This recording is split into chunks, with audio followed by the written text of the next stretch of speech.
She was 20 the first time she saw him. It wasn't dramatic in the way movies promise. No thunder, no music swelling in the background. Just a quiet Sunday morning. Sunlight slipping through tall church windows.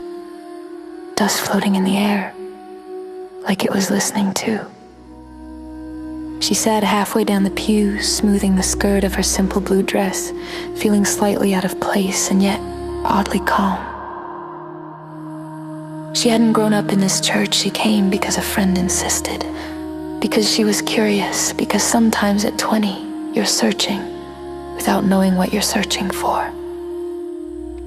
And then he stood to read scripture. He was 22, studying to become a preacher, young enough that his voice hadn't fully settled into authority. Unsure of where to put his hands, but he had kind eyes, not striking, not polished, just kind. When he read carefully, as if the words mattered, as if he wasn't performing, but offering something sacred. She felt it then, something gentle, but unmistakable recognition. After the service, people gathered in small circles. She lingered, pretending to read the bulletin. He approached her slowly. "Hello," he said. "I don't think I've seen you here before." She smiled. "You haven't, I'm just visiting." "I'm glad you came," he said, and meant it.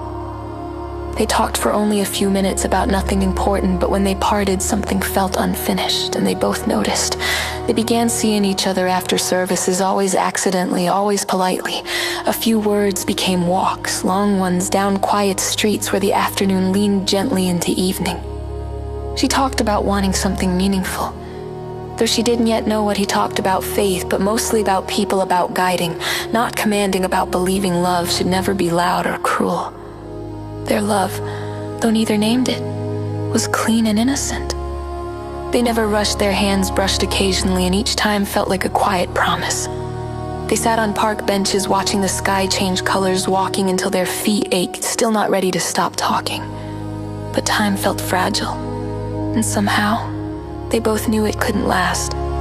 The elders noticed. They noticed her unfamiliar face, her easy laughter. They whispered, asked questions that sounded polite but weren't. Who was she?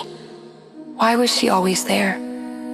When they learned he had been spending time with her, the concern turned cold. "She is not suitable," one said. "She will distract you," said another.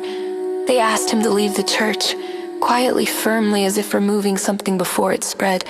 He told her on a gray afternoon. They sat on a low stone wall. The air smelled like rain.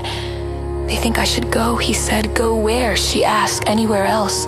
They walked longer than they ever had before. Then the rain began, soft and steady. He pulled an umbrella from his bag. They walked close beneath it, shoulders touching, steps matching. Streetlights blurred into halos. "This feels important," she whispered. "I know," he said. They stopped where their paths would split. He looked at her like he was memorizing her face. "I don't regret this," he said. "Neither do I." They didn't kiss. They didn't need to. They stood under one umbrella until the rain soaked their shoes and the moment could stretch no longer. Then he stepped back. And that was the last time they saw each other. Life went on.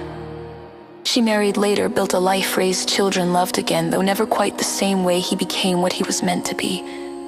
Though she only heard fragments, never anything certain.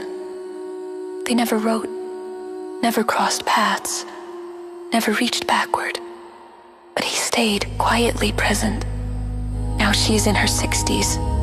Some days feel softer, quieter. And when rain taps gently against her window, she thinks of him.